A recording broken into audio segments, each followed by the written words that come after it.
Inilah mental kere. Mental kere itu orang yang dikasih posisi strategis, orang yang dikasih kenikmatan, tetapi dia karena mental kere, lagi-lagi dia kembali kepada kekereannya itu. Karena memang ya apa ya, Allah itu akan memberikan sesuatu kepada suatu kelebihan kepada orang yang pantas diberikan kelebihan, dan mereka yang tidak pantas itu yang delalah ada aja alasannya untuk menolak nikmat yang diberikan oleh Allah itu begitu.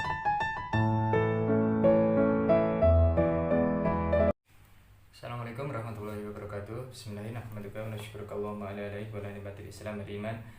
Wassalatu wassalamu ala sayyidina Muhammad alihi wa sahbihi kiram, amma ba'du, fala haula wala quwwata illa billahil aliyyil azim. Rabbi shrah li sadri wa yassir li amri wahlul 'uqdatam min lisani yafqahu qawli. Alhamdulillah, hari ini kita bisa meneruskan kembali ngaji tafsir Kediri. Kita sampai di surah Al-Baqarah ayat 61. Ayatnya cukup panjang ya, yang menjelaskan tentang tabiat kaum Yahudi yang tamak, begitu ya judulnya. Bismillahirrahmanirrahim. Wa idh qultum ya Musa lan nasbiru ala ta'amin wahidin fad'u lana rabbaka yukhrij lana mimma tunbitul ardu min bakliha wa kisaiha wa fumiha wa adasiha wa basaliha. Qala atastabdiluna alladhi huwa adna billadhi huwa khair. Ihbitu misran fa inna lakum ma sa'altum wa duribat alaihimud dillatu wal maskanatu wa ba'u bighadabin minallah dzalika bi annahum kanu yakfuruna bi ayatillahi wa yaqtuluna an-nabiyyina bighairil haqq dzalika bima asaw wa kanu ya'tadun. Sebelum kita masuk di tafsir, itu ada pembahasan balaghah atau kajian kebahasaan ya dalam tafsir Kediri saya itu saya istilahkan seperti itu, seperti kata ini mimma tumbitul ardu, apa yang ditumbuhkan oleh bumi. Mimma tumbitul ardu itu sebenarnya dia majas. Majas itu adalah kalimat yang dimaksud bukan yang sesungguhnya, karena yang sesungguhnya itu maksudnya lain gitu ya. Jadi seperti misalnya begini, di Jawa itu ada istilah menek kambil gitu. Menek kambil itu maknanya memanjat kelapa. Itu kalau dimaknai literal, itu yang dipanjat itu kan sebenarnya bukan kelapanya, tetapi yang dipanjat itu adalah pohonnya.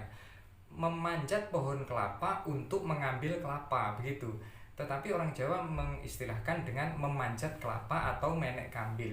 Itu adalah majas. Yang dimaksud adalah memanjat pohon kelapa untuk mengambil kelapa begitu. Itu namanya majas yang memiliki alaqah atau hubungan menjelaskan tentang akibat, yang dimaksud adalah sebab. Menjelaskan akibat, yang dimaksud sebab ini adalah alaqah sababiyah gitu ya. Jadi sabab musabab gitu. Ada istilah sabab musabab. Nah, sementara di dalam ayat ini mimma tumbitul ardu itu alaqahnya adalah alaqah makaniyah. Sejatinya kan yang menumbuhkan tumbuhan itu bukan bumi, tetapi Allah yang menghendaki bumi itu ditumbuhi oleh tumbuh-tumbuhan yang baru, kan hakikatnya begitu.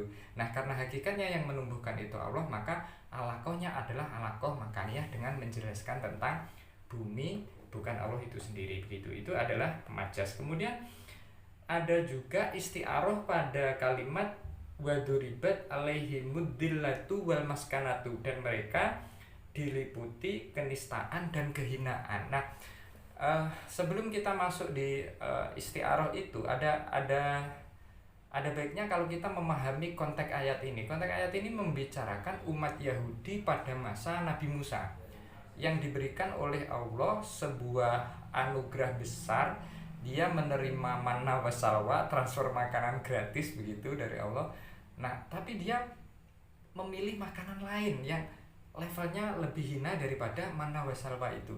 Kemudian mereka itu diliputi kehinaan dan kenistaan. Nah, kata hina atau kata nista di dalam ayat ini disebut dengan dillah. Dillah itu maknanya ini ya, seperti tenda atau naungan. Naungan seperti tenda yang dipakai untuk berteduh orang-orang di bawahnya begitu. Itu adalah dillah. Lalu ayat ini dipinjam oleh Al-Qur'an atau kita istilahkan istiaroh begitu, untuk menyatakan sifat orang-orang yang nista dan hina. Jadi nista dan hina itu dikatakan sebagai dillah, mereka bernaung dalam kenistaan dan kehinaan. Naungan ini bukan bersifat fisik, tetapi dia bersifat abstrak gitu. Itu adalah istiaroh karena kata dillah itu sebenarnya umumnya digunakan untuk benda-benda konkret, bernaung di benda konkret, tetapi ini digunakan untuk sifat mereka yang hina dan nista. Oleh karena itu, karena dipinjam menjadi istiaroh begitu. Wa id qultum ya Musa lan nasbiru ala ta'amin wahid, dan ingatlah ketika kamu berkata wahai Musa, kami tidak bisa sabar dengan satu macam makanan saja. Jadi kemarin sudah kita bahas bahwasannya Bani Israel itu ketika dia selamat dari kejaran Fir'aun dan kemudian di tempat baru di gurun Sahara, mereka kepanasan, itu dinaungi mendung, mereka lapar, ditransfer mana, ditransfer mana dan salwa, mana yang putih manis seperti madu, kemudian salwa itu makanan yang sejenis burung puyuh begitu, itu yang ditransfer oleh Allah. Nah kemudian setelah mereka makan mana dan salwa itu cukup lama, akhirnya mereka itu bosen juga ya. Kemudian berkata kepada Nabi Musa, wa id qultum ya Musa lanasbiru ala ta'ami wahid, wahai Musa, aku waleh aku bendino mangane mana wa salwa gitu.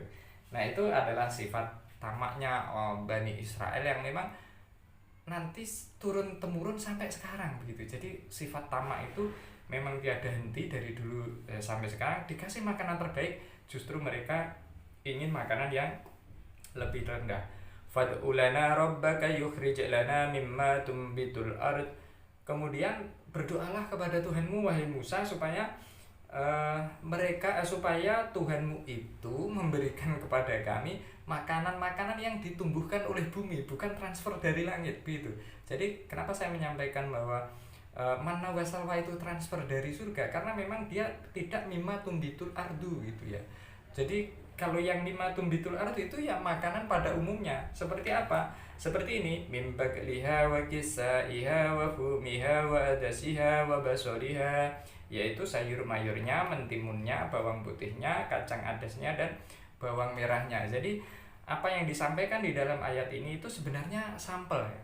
Sampel untuk mendeskripsikan seluruh hasil bumi yang ada di kawasan Mekah atau kisaran itu, karena mereka tidak mungkin menyebutkan jenis-jenis makanan yang atau memahami jenis makanan yang tidak ada di sekitarnya, sehingga Quran hanya mengambil sampel beberapa makanan yang ada di sekitaran mereka dan mereka kenal begitu. Nah dalam pandangan saya itu begini, karena mereka itu memilih makanan yang levelnya rendah, sementara dia sudah dikasih makanan yang levelnya tinggi. Bahasa saya di dalam tafsir ini menjelaskan ya inilah mental kere.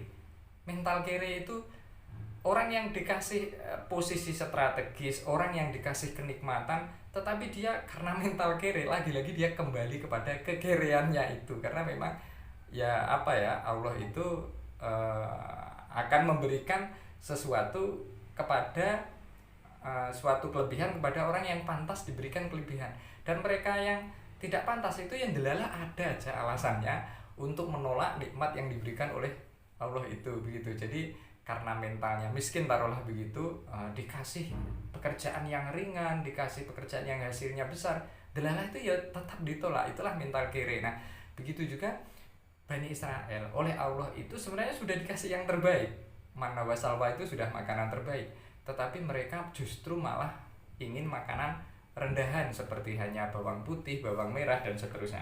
Lalu karena permintaan yang janggal itulah kemudian Nabi Musa itu begini, bertanya kepada mereka, qala atastabdiluna alladhi huwa adna billadhi huwa khair. Maukah kamu mengambil yang lebih rendah sebagai pengganti sesuatu yang lebih baik? Nah itu yang saya maksud, karena mental kere itu dikasih fasilitas yang baik, dikasih makanan terbaik, justru mereka memilih makanan yang kualitasnya lebih rendah daripada mana wasalwa. Nah meskipun demikian, ini kebijakan seorang pimpinan ya, kebijakan seorang Nabi Musa, meskipun masyarakatnya itu minta yang aneh-aneh begitu, tetapi Nabi Musa tidak melarang. Keinginan itu tidak dilarang oleh Nabi Musa. Kemudian Bani Israel itu disuruh begini, ihbitu misrong fa inna lakum ma sa'altum, maka pergilah ke suatu kota, niscaya engkau akan memperoleh apa yang engkau inginkan, apa yang engkau minta itu gitu. Nah, jadi kata Misro itu ada dua makna. Yang pertama adalah kota di mana Bani Israel itu berada. Dalam konteks ini adalah kota-kota atau pasar-pasar yang dekat dengan mereka. Itu makna pertama. Makna yang kedua, Misra itu ya Mesir. Mesir tempat di mana Fir'aun berada. Jadi seolah-olah setback ya. Jadi mereka sudah lari dari kejaran Fir'aun dan selamat. Kemudian mereka minta aneh-aneh loh. Kalau sama minta yang aneh-aneh kayak gitu ya, kembali saja ke Mesir lagi. Kembali saja ke kotanya Fir'aun lagi. Itu adalah sebuah izin, tetapi pada hakikatnya justru ingin mengembalikan memori mereka bahwasannya mereka punya masa lalu yang kelam di Mesir. Namun karena Fir'aun juga sudah tenggelam, juga sudah tiada begitu, maka ini memberikan peluang kepada Bani Israel untuk kembali lagi kepada tanah Mesir begitu. Wa duribat alaihimud dillatu wal maskanah, lalu dilimpahkan atau ditimpakan kepada mereka nista dan kehinaan. Nista itu begini. Nista di dalam ayat ini adalah dillah wal maskanah, itu bahasa saya itu kedonyan. Kedonyan itu meskipun mereka sudah dikasih lebih, tetapi mereka tidak ada kata cukup. Itu namanya kedonyan. Dan kedonyan itu mengalahkan aspek-aspek spiritual yang harusnya menjadi concern mereka, karena sudah nyawanya selamat, ekonominya aman, kondisinya sudah nyaman. Nah, itu harusnya memperbaiki hubungan dia dengan Tuhan. Tetapi lagi-lagi Bani Israel namanya, kalau bukan Bani Israel namanya kalau dia tidak aneh-aneh di dalam memiliki keinginan. Jadi karena inginnya macam-macam, saya menyebutkannya dengan istilah kedunyan, karena apapun yang ia miliki itu serba tidak cukup. Waba'u bighadabim minallah, serta mereka mendapatkan kemurkaan dari Allah. Bentuk kemurkaannya itu apa? Sampai hari ini tuh masih kita lihat. Bentuk kemurkaan Bani Israel itu adalah kedunyan. Jadi sudah punya negara sendiri. Israel itu masih saja ngerogoti Palestina. Karena apa? Ya karena memang itulah godobnya Allah. Mereka tamaknya itu tidak akan berhenti begitu sampai kapanpun. Nah, ini adalah tabiat buruk yang ditanamkan oleh Allah kepada Bani Israel, yaitu ketamaan dan kedunyan begitu ya. Dzalika bi annahum kanu yakfuruna bi ayatillah. Hal itu terjadi karena mereka selalu mengingkari ayat-ayat Allah. Nah, khitab ayat ini itu ditujukan kepada dua. Yang pertama ditujukan kepada Bani Israel yang ada pada masa Nabi Musa itu. Jadi mereka itu memang mengingkari ayat-ayat Allah yang turun kepada Nabi Musa. Begitu. Jadi mereka menyaksikan sendiri, mengalami sendiri peristiwa turunnya manna wa salwa, tetapi mereka tetap saja ingkar. Itu adalah karakter yang dijelaskan oleh Allah di dalam umat terdahulu, Bani Israel terdahulu yang ada di sekitaran Nabi Musa. Nah, begitu juga khitab yang kedua itu ditujukan kepada umat Yahudi yang ada di Madinah waktu itu gitu. Jadi surah Al-Baqarah ini kan turun di Madinah. Kemudian khitabnya ditujukan kepada penduduk Madinah yang di situ ada umat Yahudi atau keturunan dari Bani Israel. Itulah mengapa mereka punya karakter yang sama, yaitu sama-sama menolak risalah Nabi untuk konteks penduduk Madinah dan menolak risalah Nabi Musa dalam konteks umat Nabi Musa pada masa itu. Itu maknanya yakfuruna bi ayatillah, kecuali sedikit di antara mereka. Misalnya Bani Israel itu jumlahnya memang tidak banyak ya yang iman kepada Nabi Musa. Kemudian jumlah orang-orang Yahudi yang iman kepada Nabi itu juga tidak banyak. Salah satunya adalah Abdullah bin Salam dan kawan-kawan itu yang iman kepada Nabi Muhammad. Wa yaqtulunan nabiyyina bighairil haqq, dan mereka membunuh para nabi dengan cara yang tidak dibenarkan. Saya mencatat ada 3 nabi yang berusaha dibunuh oleh Bani Israel. Yang pertama Nabi Zakaria dan Nabi Yahya, ini berhasil mereka bunuh dengan pembunuhan yang sangat keji. Kemudian yang terakhir itu pembunuhan kepada Nabi Isa, meskipun ini tidak terlaksana begitu ya, karena Allah sudah menyelamatkan Nabi Isa dari upaya pembunuhan atau penyaliban yang dilakukan oleh Bani Israel atau orang-orang Yahudi. Nah, ini begini ya. Ada dua kacamata terhadap pembunuhan Nabi Isa atau Yesus ya, umumnya umat Kristen itu menyatakan Yesus. Itu pertama begini. Bani Israel itu menganggap bahwasannya Nabi Adam diturunkan dari bumi itu karena dia melakukan kesalahan memakan buah huldi. Kemudian mereka mengandai-andai, andai kata Nabi Adam tidak makan buah huldi, niscaya umat manusia ini tidak akan di bumi, tetapi tetap di surga. Ya gara-gara kamu, maka kita diturunkan di bumi. Sehingga dalam teologi Kristen itu ada istilah dosa turunan, dosa yang turun-temurun, dan ini tidak akan bisa ditebus kecuali dengan mengorbankan anak kesayangan Tuhan. Nah, itu Yesus yang dianggap anak kesayangan Tuhan, itu Yesus, dan kemudian dikorbankan. Karena itu mereka ingin membunuh. Itu versinya umat Kristen. Jadi versinya ada dosa keturunan dan kemudian hanya bisa ditebus oleh anak kesayangannya. Nah, yang kedua adalah versi negatif. Itu kan agak positif lah, mungkin dibilang begitu. Versi negatifnya begini. Mereka itu, Bani Israel itu secara umum memang merasa risih ya, ketika ada utusan Allah hadir di tengah-tengah mereka. Jadi begini nggak boleh, begitu nggak boleh, kemudian mengancam stabilitas ekonomi, mengancam stabilitas politik dengan hadirnya Rasul itu. Kemudian mereka ingin membunuh karena ini membuat kekacauan sosial begitu. Artinya orang yang mudah dibodohi oleh pemerintah, orang yang mudah dikendalikan oleh para penguasa pada masa itu, dengan hadirnya para rasul itu mereka menjadi dalam tanda petik ya seperti orang yang tidak mengikuti instruksi petinggi begitu. Nah, akhirnya apa? Akhirnya hadirnya mereka itu sebagai benalu, dianggap sebagai benalu, dan akhirnya dibunuh. Dan itulah tabiat yang sesungguhnya. Jadi Bani Israel itu mereka merasa risih jika kegiatan keduniawiyahannya, kedunyanannya itu diganggu oleh utusan yang membatasi begini haram, begini tidak boleh begitu. Harusnya nanti jam sekian atau di waktu sekian sampai berdoa, sampai beribadah. Itu mereka tidak mau kayak gitu. Mereka tidak mau sibuk, nggak mau. Nah, orang yang mengganggu seperti ini dibunuh saja. Nah, maka mereka kemudian membunuh utusan itu motifnya bukan anak kesayangan Tuhan, enggak, karena memang mereka itu tidak ingin diganggu urusan keduniawiyahannya. Itu yang saya sebut sebagai yang disebut oleh Al-Quran wa yaqtulunan nabiyina bighairil haq, dan mereka membunuh para nabi itu tanpa hak begitu.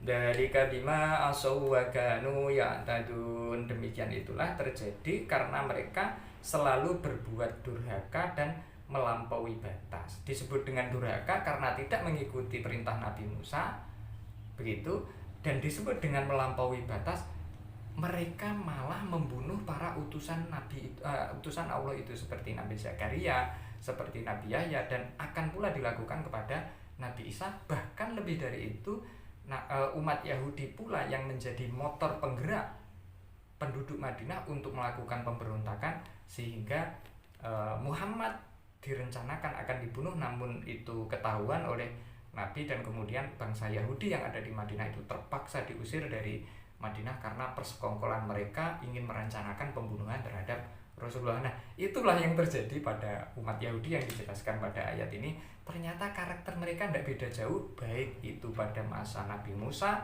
baik itu pada masa Nabi Zakaria, Nabi Yahya, Nabi Isa, bahkan sampai kepada Nabi Muhammad, yaitu sama, ingin membunuh para rasul, dan secara umum mereka justru mendustai atau mendurhakai utusan Allah itu. Mungkin itu pertemuan kita pada kali ini. Kurang lebihnya minta maaf. Assalamualaikum warahmatullahi wabarakatuh.